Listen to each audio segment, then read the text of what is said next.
प्रशांत किशोर ने जिस तरह से राजनीति में स्वच्छ तरीके से एंट्री की है, बेदाग तरीके से अपनी छवि को आगे ले जाने का प्रयास कर रहे हैं, लग रहा है कि दिल्ली की राजनीति में कभी इस तरह से अरविंद केजरीवाल ने प्रयोग किए थे जब वो दिल्ली के अंदर बैठकर बीजेपी, कांग्रेस सभी को अपने कागज दिखा दिखाकर सवाल पूछते थे और मीडिया का प्रबंधन करते थे। दिल्ली की जनता ने अरविंद केजरीवाल को सुन लिया और समझ लिया और उन्हें लगातार सत्ता में रखा। लेकिन क्या प्रशांत किशोर को बिहार की जनता वाकई में सुन पाएगी? यह बड़ा सवाल होगा। कारण इसलिए क्योंकि बिहार में केवल राजनीतिक चेतना ही नहीं, क्षेत्रीय मुद्दे भी मायने रखते हैं और उन क्षेत्रीय मुद्दों में जाति एक बड़ा फैक्टर है। ऐसे में देखना होगा जातीय समीकरण को किस प्रकार से प्रशांत किशोर चैलेंज कर पाते हैं। फिलहाल के लिए प्रशांत किशोर की हाल ही में हुई सोमवार को हुई प्रेस कॉन्फ्रेंस बड़ी तेज सुर्खी में आ रही है और वो सुर्खी के साथ साथ अपनी प्रशांत किशोर के द्वारा की गई इस प्रेस कॉन्फ्रेंस में उन्होंने राजनीति के कुछ चेहरों पर जो सवाल उठाए, वो सवाल सबके मन में अब तैरने लगे हैं। उनका पहला सवाल अशोक चौधरी से था। अशोक चौधरी फिलहाल कैबिनेट मंत्री हैं, नीतीश की पार्टी जेडीयू से राष्ट्रीय महासचिव हैं। आप लंबे समय से कांग्रेस से छोड़कर जेडीयू ज्वाइन किए हुए हैं और आप बिहार विधान परिषद के सदस्य हैं। आपकी राजनीति जेडीयू के अंदर रहते हुए इनके ऊपर आरोप लगे कि इन्होंने अपनी बेटी के नाम पर भ्रष्टाचार किया। इनके ऊपर आरोप है कि इन्होंने अपनी बेटी को पैसे से लोकसभा का टिकट खरीद कर दिया। इनके ऊपर आरोप है कि इन्होंने अपने पीए के नाम पर जमीन खरीदी। इन पर आरोप है कि इन्होंने फर्जी ट्रांजैक्शंस किए हैं। 200 करोड़ रुपए की जमीन खरीद का इन पर आरोप लगा है। दूसरे नेता हैं मंगल पांडे, जो कि कैबिनेट मंत्री हैं, पार्टी बीजेपी से ताल्लुक रखते हैं। आप फिलहाल नीतीश सरकार में स्वास्थ्य मंत्री हैं। आप पर भी आरोप है कि आपकी पत्नी के खाते में 2.12 करोड़ रुपए कहां से आए, इसकी जानकारी मांगी गई है। तीसरे जो चेहरे हैं वो हैं सम्राट चौधरी। सम्राट चौधरी को इन्होंने नाम बदलने वाला मास्टर आदमी कहा कि कांग्रेस नेता सदानंद सिंह को बम मारकर हत्या के मामले में आप आरोपी हैं और नकली आयु प्रमाण पत्र बनाकर खुद को नाबालिग घोषित करके 6 माह में जेल से छूट कर आए हैं। इनका नाम पहले राकेश कुमार था, जो बाद में राकेश कुमार से सम्राट चौधरी हो गया। बिहार बोर्ड के मुताबिक मैट्रिक में वे फेल हो गए थे। 2010 में खुद को 7वीं पास बताया था। वे बताएं कि कब मैट्रिक किया था। प्रशांत किशोर ने उप मुख्यमंत्री सम्राट चौधरी पर आरोप लगाते हुए कहा कि सम्राट चौधरी एक पुराने हत्याकांड के अभियुक्त थे, लेकिन अदालत में गलत दस्तावेज का पेश करके नाबालिग दिखाकर केस से राहत प्राप्त करके बाहर आए थे। वे अतीत में हत्याकांड के अभियुक्त थे, लेकिन अदालत में गलत जन्म प्रमाण पत्र के आधार पर नाबालिग मानकर छोड़ दिए गए। वहीं सम्राट चौधरी ने जो 2020 का चुनावी हलफनामा पेश किया, वहां उन्होंने अपनी उम्र 51 साल बताई। तो यह कैसे संभव है कि 1995 में कोर्ट में जो उम्र का एफिडेविट पेश किया, उसमें अपने आप को 15 साल का बताकर नाबालिग होने के नाम पर जमानत प्राप्त कर गए थे। ऐसे में बड़ा सवाल यह है कि जो व्यक्ति 1995 में 25 साल का था, वो फर्जी दस्तावेज बनाकर कोर्ट से नाबालिग होने के नाम पर हत्या के आरोप में जमानत पर बाहर आ जाता है। ऐसे में यह व्यक्ति पूरी तरह से फर्जी सर्टिफिकेट पेश करने, न्यायपालिका को गुमराह करने और चुनाव के साथ में धांधली करने का आरोपी है। ऐसे में इनके ऊपर इन्होंने बहुत सारे आरोप लगा दिए। इन गंभीर आरोपों को लगाने के बाद निश्चित ही सम्राट चौधरी पर सवाल काफी गहरे हैं और निश्चित ही उनसे आने वाले समय में लोग इन जानकारियों को पूछते हुए दिखाई दे सकते हैं। सम्राट चौधरी फिलहाल बीजेपी में है, लेकिन इनका राजनीतिक करियर बड़ा ही दिलचस्प रहा है। आप तीनों प्रमुख पार्टियों में रह चुके हैं। आप लालू जी की पार्टी में भी रह चुके हैं, तो आप नीतीश जी की पार्टी में भी रह चुके हैं। आप जेडीयू के अंदर भी रह चुके हैं, तो आप आरजेडी में भी रह चुके हैं। आपने आरजेडी के अंदर 22 में से 13 विधायकों को साथ लेकर तोड़कर एक बार पार्टी बनाने का दावा पेश कर चुके हैं। 2014 में आप जेडीयू के अंदर शामिल हुए और जीतन राम मांझी सरकार में आप मंत्री बने। 17 में आप बीजेपी में शामिल हुए और एनडीए सरकार के अंदर पंचायती राज मंत्री बने और 2024 में डिप्टी सीएम के पद तक पहुंचे। फिलहाल इन पर आरोप इनके झूठे आयु प्रमाण पत्र का है और एक और मामले के अंदर जहां पर एक महिला का रेप हुआ था, उसमें भी इनके ऊपर आरोप है। आइए इस पूरी घटना को सिलसिलेवार तरीके से डिस्कस करते हैं, वो मामला जानते हैं जिस मामले में सम्राट चौधरी पर इस तरह का आरोप लगा। प्रशांत किशोर ने कहा कि सम्राट चौधरी ने 2020 के अंदर एक चुनाव में हलफनामा पेश किया था जिसमें अपनी उम्र को 51 साल बताया गया था। 51 साल के हिसाब से 1995 में अगर 2020 में 51 साल थे तो आज 56 साल के हैं।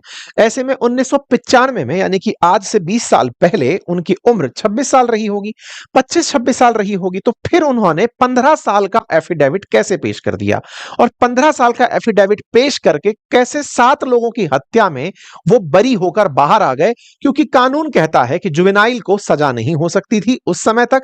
ऐसे में गलत उम्र बताकर ये कोर्ट से बाहर राहत पाकर के आ गए। तो इस मामले में ये अपनी तरफ से सफाई पेश करें, जानकारी दें, जनता को बताएं कि इन्होंने झूठ किया है। आपने प्रॉपर तरीके से उन पर आरोप लगाया और आरोप लगाकर कहा कि आप अपने पद को छोड़िए।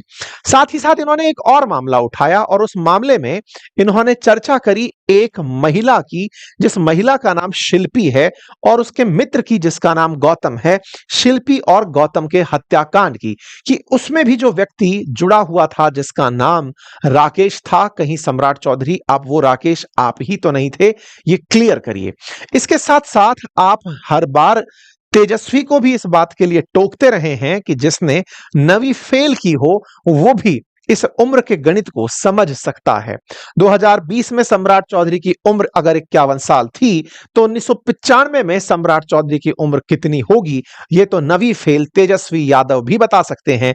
इस प्रकार से एक ही तीर से ये दोनों दलों को, जो सत्ता में हैं और विपक्ष में हैं, उन्हें मार करते हुए दिखाई देते हैं।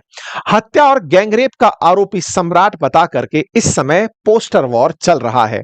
हत्या का जो आरोप है वो 1995 में तारापुर हत्याकांड के नाम से जाना जाता है, जब 1995 में मुंगेर जिले के अंदर तारापुर थाना क्षेत्र में 7 लोगों की सामूहिक हत्या हुई थी। जिनकी हत्या हुई वो कुशवाहा समाज के लोग थे और कहा जाता है कि सम्राट चौधरी उनमें मुख्य अभियुक्त में शामिल थे, जिनकी केस संख्या 44/1995 थी। अदालत में आपने अपने आप को नाबालिग होने का प्रमाण पत्र पेश करके जमानत पाई थी। दूसरा केस जो इन पर आरोप लगा है वो शिल्पी गौतम हत्याकांड है। कभी मैं इसे डिटेल में, शिल्पी गौतम हत्याकांड को एक अलग से डिटेल वीडियो के साथ बताऊंगा, लेकिन फिर भी ब्रीफ में आप जानेंगे तो आपकी रूह कांप जाएगी कि किस तरह से पहले, आज के समय में जब हम ये बोलते हैं कि सीबीआई को मैनेज कर लिया जाता है, पुलिस को मैनेज कर लिया जाता है, एक दौर था जिस समय पर पुलिस का मैनेज होना, सीबीआई का मैनेज होना सुर्खी जरूर बनता था लेकिन असर कुछ नहीं होता था, सरकारें सब मैनेज कर जाती थी। ये वो कहानी है शिल्पी गौतम हत्याकांड की। ये वो दौर था जिस समय सोशल मीडिया का असर नहीं होता था, ले दे के कुछ अखबार और न्यूज चैनल्स होते थे जो या तो दबाव में या डर में या फिर कॉम्प्रोमाइज होकर के बातों को रखने से बच जाते थे। बात है 3 जुलाई 1999 की, जब मिस पटना रही शिल्पी जैन अपने घर से कोचिंग क्लास के लिए बाहर निकलती हैं, रिक्शा रुकवाती हैं, रिक्शे में बैठकर चल रही होती हैं। रास्ते में उन्हें पीछे से एक गाड़ी का हॉर्न सुनाई देता है। हॉर्न एक गाड़ी में बैठे व्यक्ति का था जो कि गौतम नाम के व्यक्ति का दोस्त बताया गया था। गौतम जो कि शिल्पी का बॉयफ्रेंड था, ये लड़का उसे ये कहकर कि तुम्हारा दोस्त तुम्हें बुला रहा है कहकर अपनी गाड़ी में बिठा कर ले जाता है। कहा जाता है कि तुम्हारे दोस्त ने बुलाया है, यह कहकर शिल्पी रिक्शा छोड़ देती है और उस गाड़ी में बैठ जाती है। रास्ते में बैठती है, रास्ता बदलता है, जहां जाना था उस जगह ना जाकर रास्ता दूसरी तरफ वाल्मी गेस्ट हाउस की तरफ मुड़ता है। इस पर लड़की यानी कि गौतमी पूछती है, इस पर शिल्पी पूछती है कि गौतम कहां है, तो जवाब मिलता है कि वो तुम्हारा इंतजार वाल्मी गेस्ट हाउस में कर रहा है। इस बीच में वाल्मी गेस्ट हाउस के लिए जब जानकारी गौतम को लगती है कि गौतम की शिल्पी गेस्ट हाउस गई है जो कि कुख्यात है खराब कृत्यों के लिए, तो वो दौड़े हुए वहां पर पहुंचने निकलते हैं। लेकिन इसी बीच में ऐसा होता है जिसकी कल्पना संभवतया ना गौतम ने की थी ना शिल्पी ने की थी। हत्या सीधी घटना आगे तक पहुंचती है। अचानक एक दिन एक विधायक के गैराज में एक कार के अंदर 2 लाश मिलती हैं। उनमें से एक लाश गौतम की और दूसरी शिल्पी की थी। शिल्पी के शरीर पर टी शर्ट थी तो गौतम के शरीर पर पैंट थी। गौतम को पीट पीट कर मारा गया था तो शिल्पी को गला घोटकर और रेप करके मार दिया गया था। यह घटना जिस जगह हुई वहां पर नाम साधु यादव का निकल कर आया। साधु यादव जो कि राबड़ी देवी के भाई हैं, साधु यादव जो कि लालू प्रसाद यादव के साले हैं। लालू प्रसाद यादव चारा घोटाले में सरकार से बचते हुए घूम रहे थे, राबड़ी देवी सीएम बनी हुई थी, साधु यादव अपनी बहन के ताकत से राज में बहुत पावरफुल पद पर थे। ऐसे में जनता या फिर समर्थकों की भीड़ इकट्ठा होती है, पुलिस दबाव में आती है। उस कार को जिसमें ये दोनों की लाश मिली, उस कार को पुलिस चालक चला करके पुलिस थाने ले जाता है।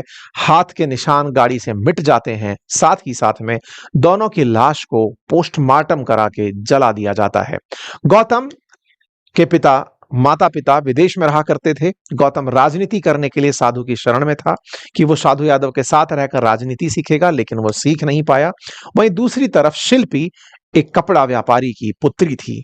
कपड़ा व्यापारी ने अपने दम पर तलाशने का प्रयास किया कि आखिर कौन था इनकी हत्या के पीछे, लेकिन कुछ भी सुराग नहीं लगा क्योंकि पुलिस कॉम्प्रोमाइज हो चुकी थी। पुलिस ने दोनों को जहर खा के मरने की जानकारी दी, कहा कि ये लोग आत्महत्या कर लिए हैं।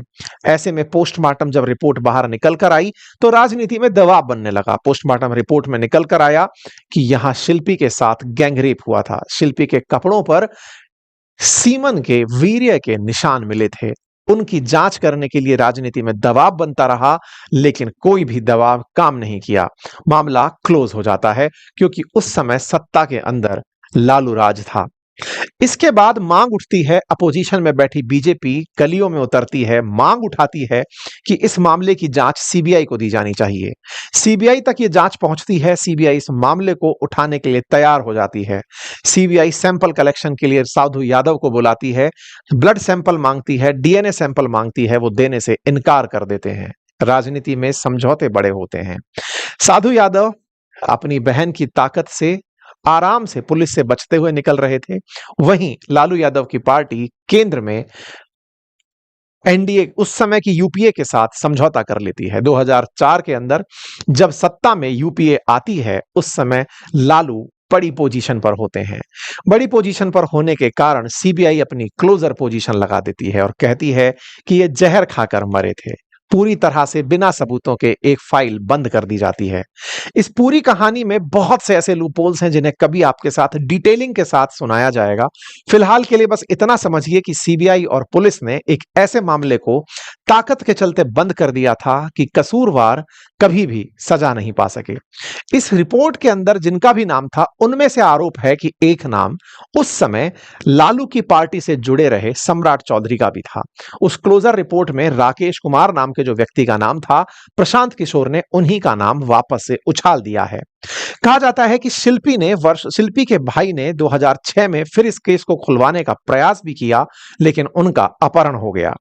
बिहार पहले अपहरण की राजधानी के रूप में विख्यात हुआ था। लालू राज ने अपहरण को काफी ऊंचाइयां दी थी कि प्रकाश झा ने एक फिल्म भी उस पर बना ही अपहरण के नाम से दी थी। खैर, इसके बाद में इनके अपहरण के 2 दिन बाद ये वापस मिलते हैं, केस को वापस ले लेते हैं। आज तक उनके अपहरण को किसने किया, क्यों वो वापस आए, किसी से कोई सवाल नहीं किए जाते। सवाल बार बार यही घूमते हैं कि क्या इस वारदात में हत्या हुई थी या सुसाइड था। इस वारदात के लिए असली दोषी कौन था। साधु यादव ने अपना ब्लड सैंपल क्यों नहीं दिया। 2006 में शिल्पी के भाई का अपहरण किसने किया था। बंद गैराज के अंदर गाड़ी में लाश होने की सूचना पुलिस को किसने दी थी। पुलिस के ठीक बाद मौका वारदात पर साधु यादव कैसे पहुंच गया था। ये सारे सवाल आज भी जुड़े हैं, लेकिन राजनीति में सब दफन हो चुके हैं। साधु यादव पर कई तरह के आरोप और भी रहे। फिलहाल इनकी पार्टी के साथ अच्छे संबंध नहीं है, लगातार इलेक्शन हारने के कारण भी सुर्खियों में है। फिलहाल की चर्चा साधु यादव से ज्यादा सम्राट पर है, क्योंकि आप उप मुख्यमंत्री हैं और उस समय आप लालू जी की पार्टी से जुड़े हुए थे, आरजेडी से जुड़े हुए थे। ऐसे में उस समय राकेश कुमार नाम का जो व्यक्ति था, क्या वो आप ही थे, क्योंकि आपने राकेश कुमार के नाम से ही हत्या के आरोप में भी कोर्ट से नाबालिग होने के नाम पर राहत पाई थी। इस तरह के आरोप प्रशांत किशोर ने लगाकर बिहार की राजनीति में फिर से पुराने मुर्दे उखाड़ दिए हैं और मुद्दों को बड़ा कर दिया है। अब बड़ा सवाल यह है कि इस पूरे मामले पर सरकार में बैठी हुई बीजेपी क्या एक्शन लेती है, तो जवाब है, जब इनसे पूछा गया तो इन्होंने कहा कि वो नौसिखिया नेता हैं, उनके पास कोई बिहार की जानकारी नहीं है, बस वो आरोप लगा दे रहे हैं, वो नहीं जानते राकेश कोई और व्यक्ति है, वो तो आइसक्रीम बेचता है, हमारा नाम खामखा खराब किया जा रहा है। अपने नाम को खराब करने की बात कहकर कहा कि जनता इस बात पर न्याय करेगी, इस बात को कहकर के ये यहां से चले जाते हैं। लेकिन जनसुराज पार्टी अपनी तरफ से इस पर पूरी मेहनत फिलहाल भी कर ही रही है। आरोप प्रत्यारोप के इस दौर में बिहार के अंदर नवंबर में इलेक्शन होगा। क्या जनता वाकई में इन आरोप प्रत्यारोप से प्रभावित होगी? क्या वाकई में जनता इस बात से प्रभावित होती है कि शासन किनके हाथ में हो? क्या लोग उनकी प्रेजेंस में सुरक्षित हो? ये सब बात अवश्य ही जानने की है। लेकिन सबसे ऊपर ये कि प्रशांत किशोर के इन तमाम खुलासों से फायदा किसे होगा, क्योंकि प्रशांत किशोर ने कुल मिलाकर के बीजेपी से सम्राट चौधरी का इस्तीफा मांग लिया है। साथ ही साथ में सम्राट चौधरी के पद से हटाने की बात करते हुए उन्होंने प्रधानमंत्री को पत्र लिखा है कि जिन जिन पर आरोप है उन्हें हटाइए। ऐसे में अगर बीजेपी से नेता हटते हैं तो क्या इसका सीधा फायदा लालू जी के सुपुत्र को होने वाला है? क्या आरजेडी इसका फायदा लेने वाली है? लेकिन क्या आरजेडी अपने ऊपर लगे पुराने आरोपों से बच पाएगी? ये सब बातें बिहार की राजनीति में फिर से दौड़कर चली आ रही हैं। क्या वाकई में बिहार की राजनीति में कोई नए सुधार की अपेक्षाएं हो पाएंगी? ये सारी बातें बिहार के लोग अपने वोट से तय करेंगे। बाकी आप लोग इस विषय पर क्या सोचते हैं, अपनी राय जरूर कमेंट बॉक्स में बताएं। फिलहाल के लिए इतना ही। धन्यवाद।